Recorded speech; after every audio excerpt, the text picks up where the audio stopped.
Our last keynote for today is the presentation of the IoT-LAB, and our presenter will be Guillaume Schreiner for this keynote. He's a research engineer of the French National Center for Scientific Research, working in the University of Strasbourg since 2005. His research fields are new internet protocols, wireless network, and Internet of Things.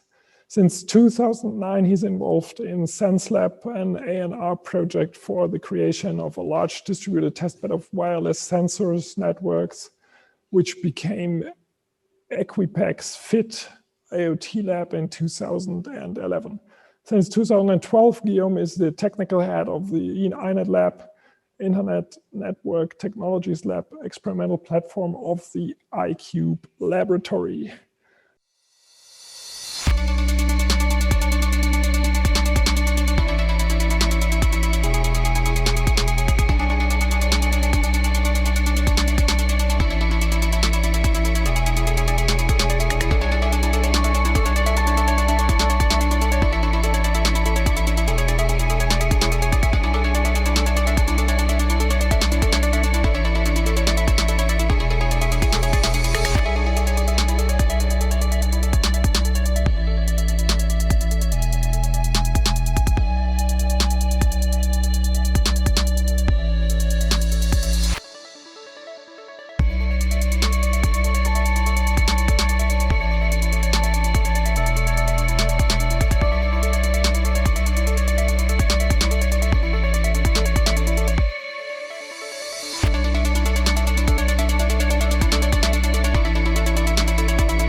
All these nodes can be booked in order to launch large-scale experiments. As you can see, you have different sites, and not all sites are not exactly the same. I mean, this is not the same topology for the grid of the nodes. And this is interesting because if you have good results of experimentation in one type of topology, maybe it will not work as you expected in another type of topology. So all these sites are complementary. So what is exactly an IoT-LAB site? As you can see here, we have a picture of the testbed located in Strasbourg. This is a huge room in which we put all our sensor nodes in a grid, in a regular grid. This is one way we choose to deploy the node in Strasbourg's laboratory. But we have another type of deployment, like this one, the sites of Lille, which is not so dense as you can see. And they also move some nodes inside corridors. So Fabrice talked previously about some results of experimentation in FIT IoT-LAB. So he was testing his protocols inside the Grenoble sites, which deploy nodes inside corridors. So this is the intermediate level, I think, between a dedicated room and a realistic deployment. So what offers the FIT IoT-LAB to the user. So this is a testbed which can allow you to launch reproductible experimentation. This is, I think, the most important thing.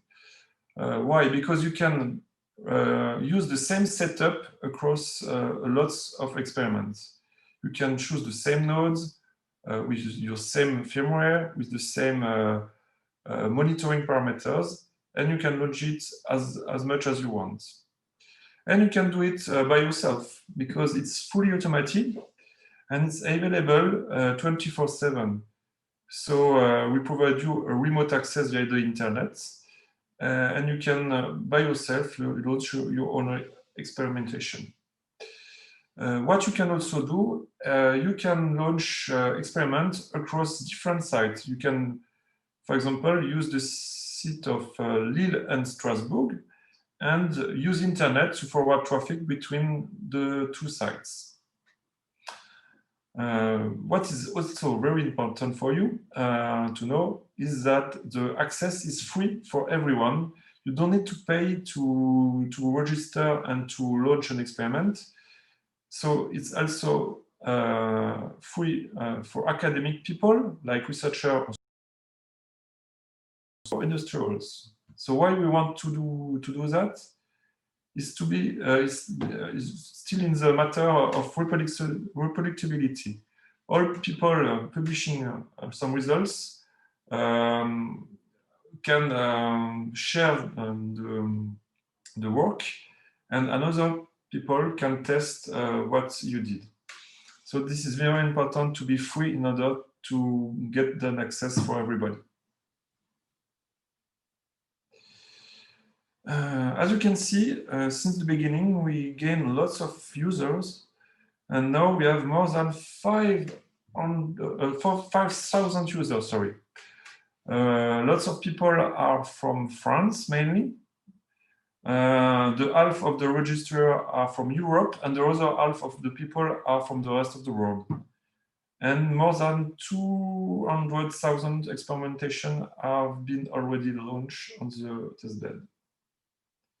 So we have now a strong visibility in the community. So now let's go more deep inside the equipment. I will now show you the device we provide for the user. So the nodes have 3 logical components. The gateway, which is used by the infrastructure in order to deploy your firmware. The control node, in order to monitor your experiments, in order to monitor the energy consumption or, for example, the radio noise in the neighborhood of your nodes. And finally, the open node, which is the node you can reprogram with your own code. What kind of microcontroller we can provide to you? Previously, at the early beginning, we have some TI MSP 430 microcontroller. And now we have some, since 5 or 6 years, some Cortex M3 and Cortex A8 processor, which are more powerful for among the same energy consumption. Dealing with the radio chip, we provide you 802.15.4 radio chip, but not only, we have also previously an open MAC with 860 megahertz radio chip. The more powerful nodes, so the Cortex A8 nodes, have some Ethernet link, so they are directly connected with an IP address to the internet, and you can use these nodes mainly for gateway purpose. So question, how can social science researchers understand testing and studying human computer, FIT IoT-LAB. Can we collaborate with us during the presentation? So, as you can see, the FIT IoT-LAB is just a grid where you can launch whatever you want. So you can mainly run any application you want and produce any data you want. So I think what you want to do with social science could be done if you think you can implement your scenario inside the FIT IoT-LAB testbed. So if you want, in the next question, maybe at the end of the presentation, I can detail you more in details what type of deployment or experimentation we can do inside the IoT-LAB testbed. I hope I answered to your question. So I will follow back to the slide. Now we want to evolve and use new type of hardware inside the testbed, and we want to extend our functionality with new type of microcontroller, which you can mainly buy on the market. So previously, the node I introduced you was the legacy node we designed for the early deployment, and now we want to be able to use on the market nodes, the nodes maybe you have already on your desk and you want to try to use large scale on your testbed. So that's why we open more widely the testbed to on the market nodes. The requirements in order to introduce and to integrate a new node is to be able to have a connection with USB, and to be able to flash your nodes with a Linux toolchain. And we can think about then to integrate your nodes inside the testbed. So we have a lot of documentation on how to do that. Another functionality of the IoT-LAB testbed is the mobility. So we have not only static nodes inside the rooms, of the experiment rooms, but we have also robots wearing nodes, and they are moving inside the room with reproductible trajectories. So you can design a trajectory inside your room, and the nodes will keep moving as long as you want on this trajectory. So this is the first level of mobility. And then we are implementing a mobility model which introduce some randomness or some different mobility model like Manhattan mobility model or something like that. And the final level is the user control mobility. So the things on the top of the robot, so the IoT device, should be able to give some order to the robots in order to move inside the room. So this is the final level we hope we can reach. Now, what are the tools in order to launch large-scale experimentation? So, as a user, what you can do is to deploy quickly a firmware across hundreds of nodes. So this is very fast to reprogram all the nodes you booked for your experiment. And when you start your experiment, you can build some profile of monitoring, and automatically it will log for you the energy, the radio level, even Wireshark or TCP dump radio capture. And we have some also software-defined radio nodes you can use in order to sniff the radio. As a user, you can also access to the serial and debug port of the boards of the nodes. We provide also you a workspace for your development, so you can compile your code directly on the server of the testbed, or you can deploy on your own computer a virtual machine with all the tools and the library you need in order to build your application for the IoT lab. Also, we provide public IPv6 networks in order to interconnect your application. If you want, for example, if you want to deploy a RPL network, you can use public subnets, and we route all the traffic, we forward all the traffic to the real internet. So you can interconnect, for example, the nodes of the FIT IoT lab with a server somewhere in the internet through IPv6. So I already said we have some mobile nodes, and we also provide some LoRaWAN infrastructure if you want to play with LPWAN networks.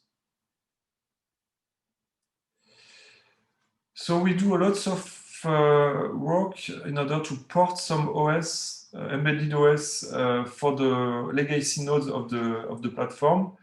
So mainly all the academic operating system for Internet of Things are ports to the FIT IoT-LAB, so you can easily port your application on the testbed.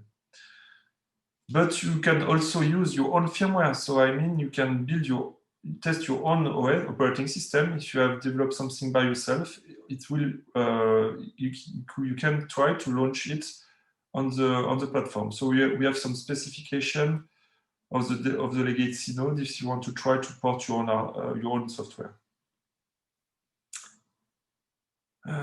For the more powerful nodes, I mean the Cortex A8 nodes, this is some nodes which run Linux operating system. For these nodes, we provide a special version of Linux, which is called the Yocto Linux. And we have all the recipes you can use and to extend if you want to port, for example, new package in image. So we have the details here on the links.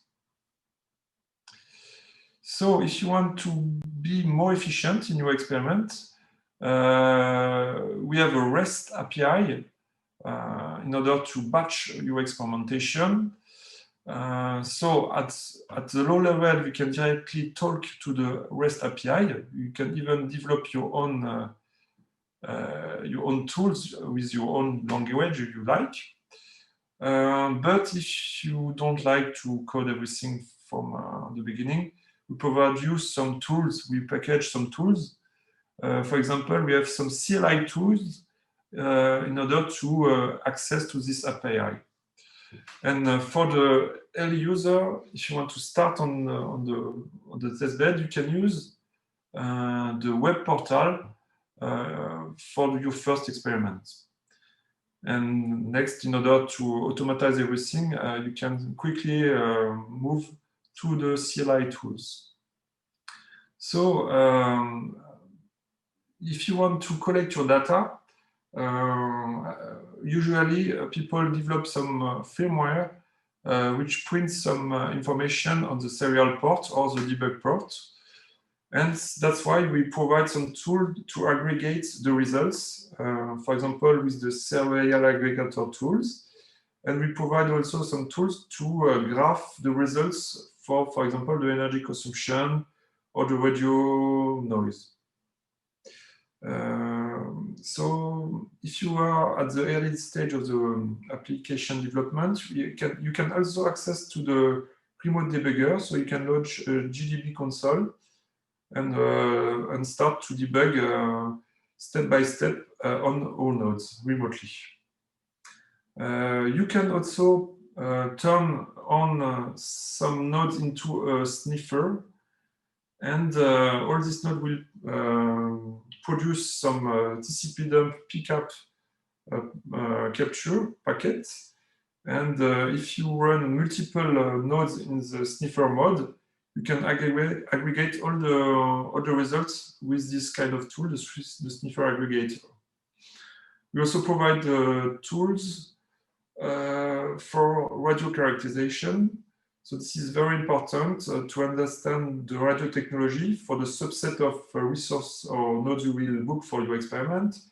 So in the beginning, maybe you can try to understand the radio links more accurately with this tool and see the performance or the interference of the testbed before interpreting your own results. And finally, we also have a broker for MQTT or Leshland broker. So those brokers can be used also to forward data to the internet. Okay. So this is the global overview in order to sum up the usage of the platform. So you can access to the API in order to design and launch your experiment. And once you launch the experimentation, you can also connect to a server, a front-end server through SSH in order, for example, to interact directly with the nodes, with the serial port of the nodes or with the debug port of the node. So maybe more for students or beginners, how to quickly learn the usage of the platform. So after more years, we built some tutorials, a lot of tutorials for people. And now we are providing a Jupyter Notebook in order to test step by step all the functionality I explained to you before. And last year, we also launched the first version of the MOOC IoT with MCU. So this first session is over, but we will plan to open a new session in 2021. So here is the links if you want to look about the topic we can provide you on this MOOC. And all the practical courses of this MOOC will be done on the FIT IoT-LAB testbed. So let's talk about the community. We have the main website, and on this website we have a lot of information of, for example, the deployment, how many nodes on which site, and so on. We have some links about the publication. So the platform is free, and the only things we ask for people using the testbed is if you have some publication and some results done with the platform, please just tell us your publication in order we can reference your publication on our websites. So lots of publications have been done since 10 years on this testbed. So you can have a look on the Google Scholar profile. We have also a GitHub organization. On this organization, we have almost all who work published. All the repositories are almost public, and you can get all the source code of our tools. And we have also a mailing list for users. Question, how does the sniffer aggregator work? So, as you can remember, each node has three components, the gateway and open node and a control node. So the sniffer will use the radio chip of the control node, and it will forward all the radio messages, all the radio packets which can hear on the radio chip, and you will transform them in the PCAP format, and then there will be forward on the serial port of the control node, which is available remotely via an IP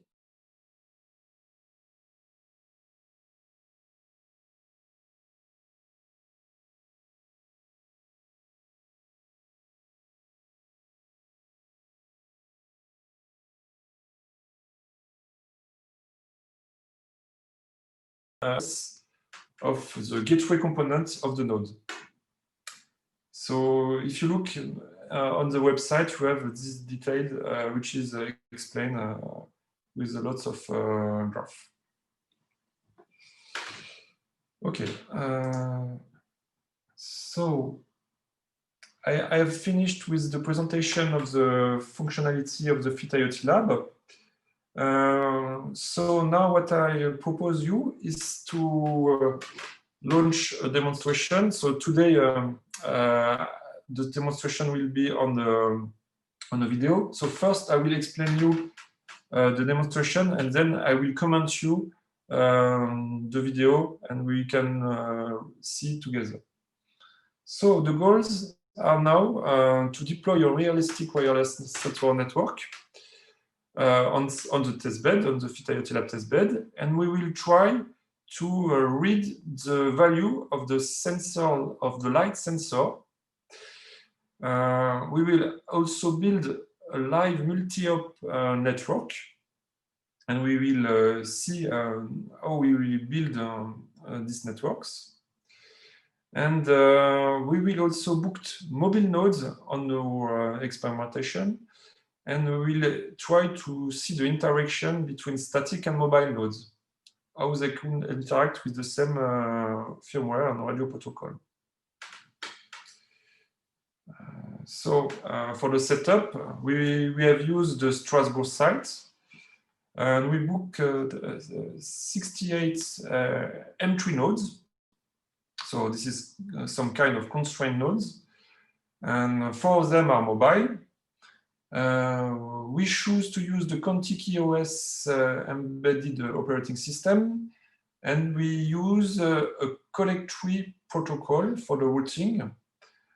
Protocol, which is a dynamic routing protocol, and it also allow a multi-op topology. And finally, in order to look at the events of the network, we build a dashboard in order to show the radio links and to show the value of the sensor of the sensors, and also to see the location of the mobile nodes. So what will be the steps first of the video? First, we will schedule the experiment, then we will launch the experiment, and we will observe the build of the network. And during the experimentation, we will turn off the lights of the room of the experimentation, and we will see the value of the sensor, which will change during this turn off of the lights, and then we will turn on again the lights. So this is the overview, the screenshot of the application. So now, if Nicola can help me to launch the video of the demonstration. Yeah, we'll launch it here directly. So I hope it's perfect. okay for you, or not? Can you hear us? Can you hear us? Yes. Okay, perfect. Yeah, I will launch the video. Okay, thanks. I don't know if you have some other question for. So the video is also available on YouTube. If you want to see it offline, you can see it. You can find it on YouTube. There is the links on all the presentation. Can you see it? Yes, right? I have no feedback, sorry, of the video. Okay, wait.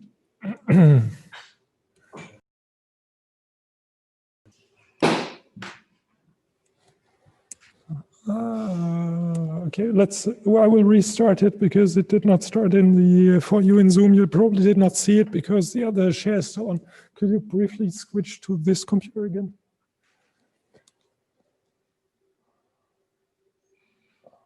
Okay. Where's the mouse?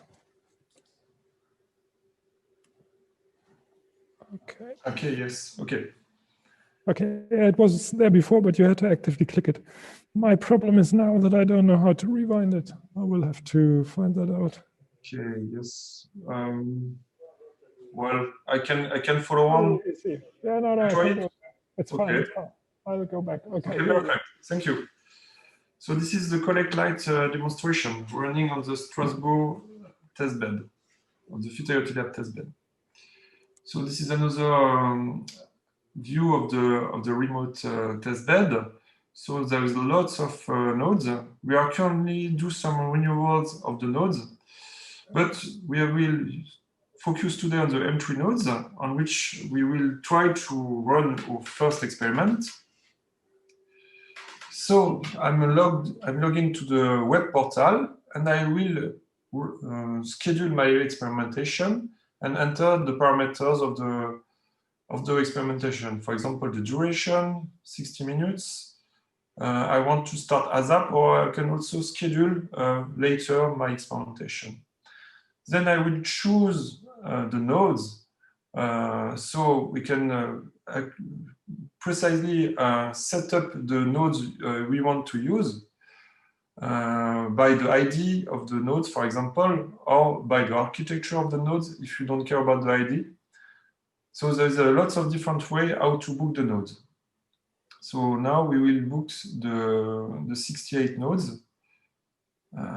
So as you can see, I directly fill up the ID of the nodes. And then I add them to the experiment batch. And I will directly choose the firmware I previously uploaded to the web portal. So this is the firmware I compile either on the server or on my desk. I also will set up a profile monitoring in order to, for example, study the energy consumption. And I submit my experiment. So now it's waiting, so I want to launch it ASAP. So as you can see, it's automatically refreshed and it's a launching state, sorry. And quickly it will be running, I think so. Voila. And as you can see, we booked it for 1 hour, 60 minutes. So now it's running. We have some details we can access via the web portal. As you can see, all the nodes seems to be successful launch with the right firmware. In parallel, we have set up also mobile nodes with a given trajectory. So we have some additional setup in order to provide some trajectory. So you can see the robot is moving and wearing on the middle, on the top of the robots, the IoT nodes of the FIT IoT-LAB. So you can interact with the API, with the REST API, with the robots in order to set up the trajectory and so on. So we have 4 robots now with predefined paths. And once it's okay, I think we will switch to the dashboard. So they are moving. So as you can see, we have some webcams also. You have access to the webcam in order to see if everything is all right with the robot. Okay. So they are on the path. Okay. So this is a very simple path. Just a line, point A to the point B. So this is a very simple example with four mobile nodes. You can set up, of course, some more complicated trajectory if you want, but for the demonstration, we have something very simple to understand. So on the dashboard, you can observe you have the 4 moving robots, but you have also lots of orange boxes.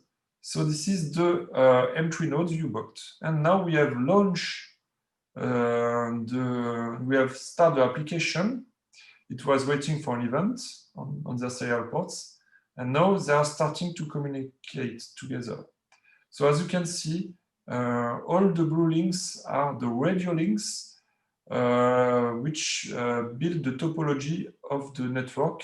I remind you, it's the collectory protocol. And we arbitrarily choose the red box on the top of on the right top of the room, which is the root of the network or the gateway of the network.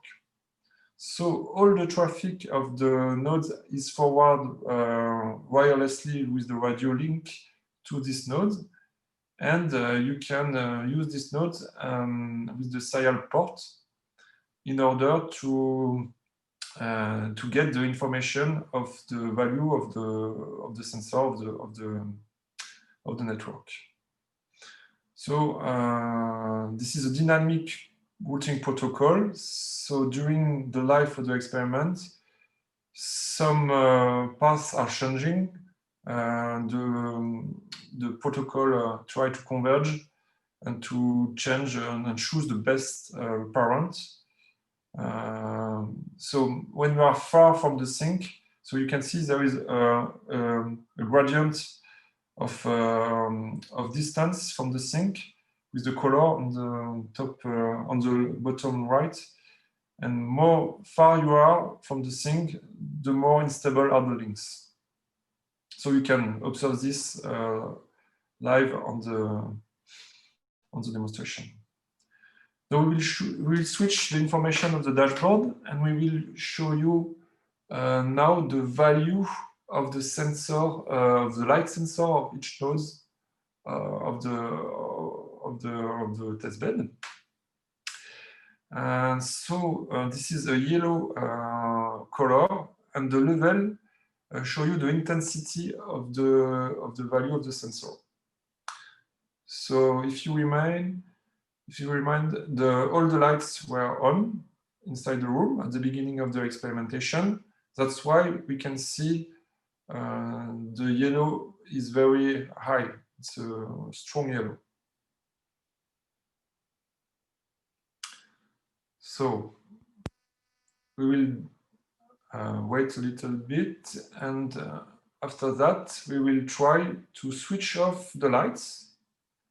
As you can see on the webcam, we just switch off the lights. And what you should now observe is the latency of the refreshment of the value of the node on the dashboard. So you will see quickly on the dashboard, in the neighborhood of the sink, on the top right of the dashboard, the value of the sensor will quickly change because they are 1 hop far from the sink. And more farther you go, when we are 2 hop or 3 hop far, so just observe now, you have the latency of the different routers of the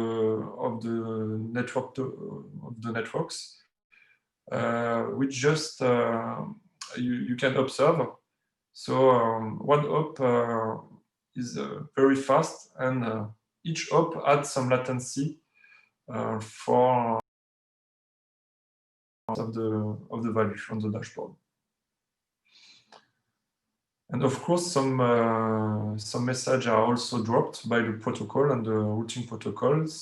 You have some more delay from some of the nodes, which are very far and which lose a lot of packets during the experiment. So now we go back and we switch on the lights.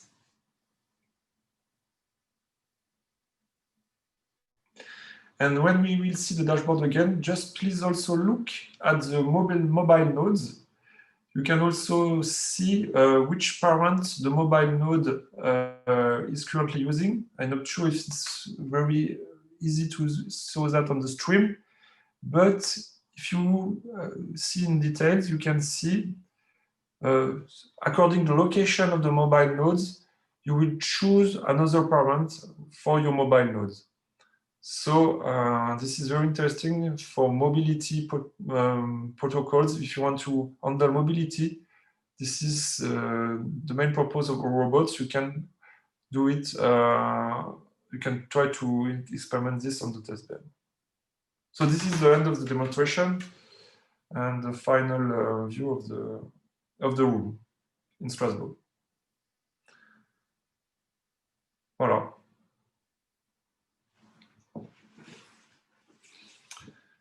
So, thank you for your attention. If you know, you can switch to the question. If you have some question, feel free to ask.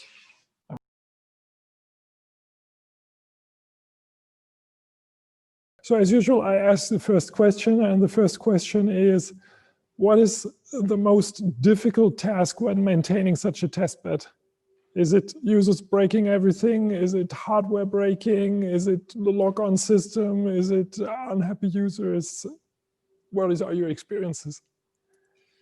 Yes, good question. So this is lots of different things there is a lot of different tasks in order to maintain such a large platform, because you have the infrastructure, I mean all the network infrastructure to provide, to connect, to interconnect all these nodes.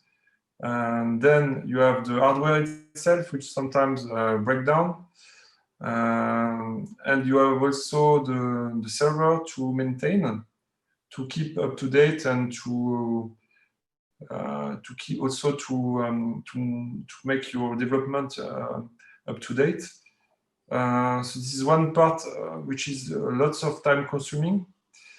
And when you talk about users, what we observe, people are not breaking down the platform. I think the node we are currently using are very handy, because we can easily restore them. So from the user point of view, you can do what you want. You won't break it easily, I think. Mm-hmm. So it's okay. Don't be afraid. You can don't be shy. You can do what you want. Okay. But so I think it's more software problem now, to keep up to date the development and to add a new functionality, maybe new technology.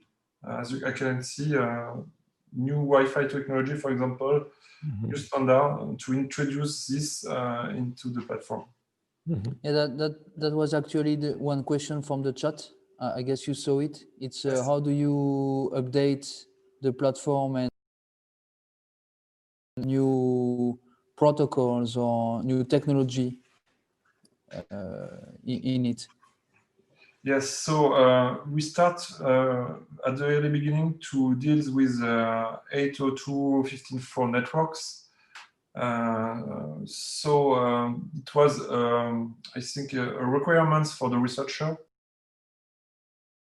Lots of application and networking protocol on the top of this technology. But now we want to extend and to enlarge the panel of the technology. And so what we want to do is to use on-the-market nodes. And I think the best way to extend the platform is to find new development boards for manufacturer, for chip manufacturer, and to integrate this node inside the testbed. So this is the way now we extend the functionality. We are using on-the-market nodes, and we want to provide them either at large scale. For example, if you want a dozen or 100 of nodes, new type of nodes, we can try to invest this kind of new hardware. But some people are using lots of different type of nodes in order to just test, for example, the portability of the application of a new architecture. So on a new microcontroller, if it's working well or not. So that's why we have now more than 20 different architecture in order to test. For example, I think it's the Riot embedded system. They want to be running on lots of different MCU, and that's one evolution of the testbed to be to provide lots of different type of MCU and to check if you're on the testbed. And do you have thoughts about the possible merge with Grid 5000? Did you hear about this? Yes, of course. So currently, I was not talking about the political evolution of the testbed. So, but of course, FIT IoT-LAB is now at the end of the project. So it will end in this year, 2020. And the next step of the testbed will be the Silex infrastructure. And it will link the network testbed, so the IoT testbed or the Wi-Fi testbed in the Equipex FIT Federation. And we will link this network testbed with a computing testbed in order to provide data center in order to compute all the data you produce with your IoT nodes. And this will be the link between the two worlds, the world of the IoT and the world of the data center. And we will interconnect these two huge testbeds together. And maybe the last question, coming back on what you were saying about users can do almost whatever they want. Yes. So can you explain a bit more about this whatever and what are the limits of what a user can do? Yes, this is the question on the chat. Yes, so you can compile what you want. So I mean, you can flash a raw firmware on the nodes. We have no limits on the compilation. So you can flash what you want on the node. So if you want something very particular, you can do it. So if you are working in an embedded system, you know, you can do what you want at this level. So the only limit is the hardware, right? Yes, yes. And there's a question about, you said about cybersecurity, if you can test this on the platform and maybe if one day there is a certification of IoT products, if you think that the platform can be used for certification as well, including security aspect, I guess. Yes. So currently, I know people are already testing some security protocol on the testbed. For example, you can run an experiment with a RPL network. On the top, you can have some security with DTLS, for example. But we have not certification at the end for your protocol. I mean, it's still experimental, and we have not a workbench with certification for the FIT IoT-LAB. This is not a priority for us currently in our roadmap. Thank you so much, Guillaume, for the cool presentation. I would also have had several more questions. I think I will contact you afterwards anyways. And yeah, we give you also a warm applause.